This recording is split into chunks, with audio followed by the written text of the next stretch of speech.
There are sects among the Muslimin. We get along. That's how it should be. We should be getting along. We should greet each other. This business of labeling people kafir is one of the roots of the problems we have.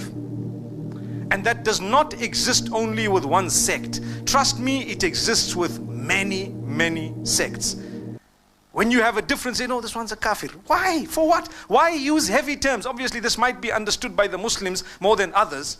But we know it's a problem, because the minute you label someone with these labels that are so heavy, do you know what will happen? It creates a sense of going back to some rulings in the hearts of some of the Muslims. And you know the ruling of apostasy, for example. Some of them have made mention of some harsh rulings. The problem is the people start taking the law in their own hands. That's where the problem is. A few days ago, I saw a clip on YouTube. There is a singer called Junaid Jamshed. I don't know if you heard that name. What happened to him is, he's a Pakistani. In one of his talks, he was a singer, and he turned to the deen, and he became a little bit more serious about his faith. But still, he was promoting something, saying something. In his statements, you know, we are human beings. I'm sure we have a slip of the tongue now and again. It's normal. Look, I'm speaking to you without a paper.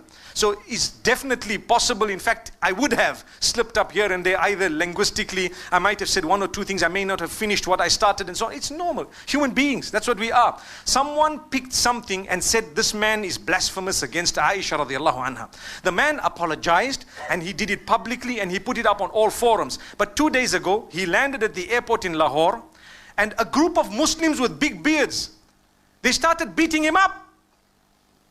And they broke his glasses and they were hitting him. And he ran away, as big as he is. And why? They said he's a kafir. You know, he's an insulter of the Prophet. The man apologized a long time ago for the slip of the tongue. It was a statement that he made. He said something about Aisha radiallahu anha, whatever it was. And he acknowledged, look, it was a mistake. I read a narration. It was a false narration, whatever it was. But they beat him up.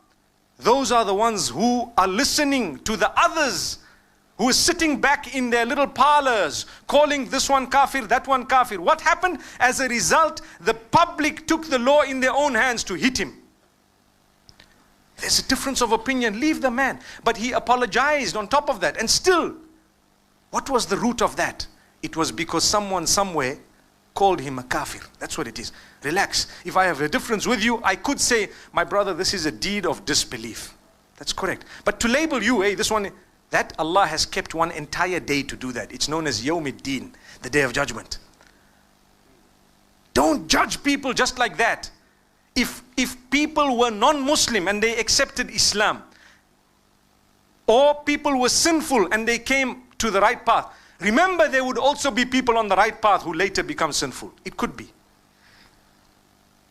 So don't be judgmental.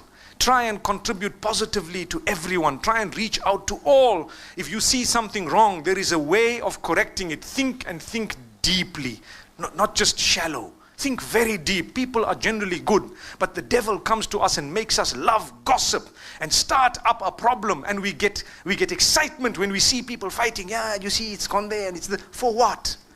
May Allah subhanahu wa ta'ala gather us together in Jannah the same way He has gathered us here. May Allah bless you all. Wa sallallahu wa sallam wa baraka ala nabina Muhammad.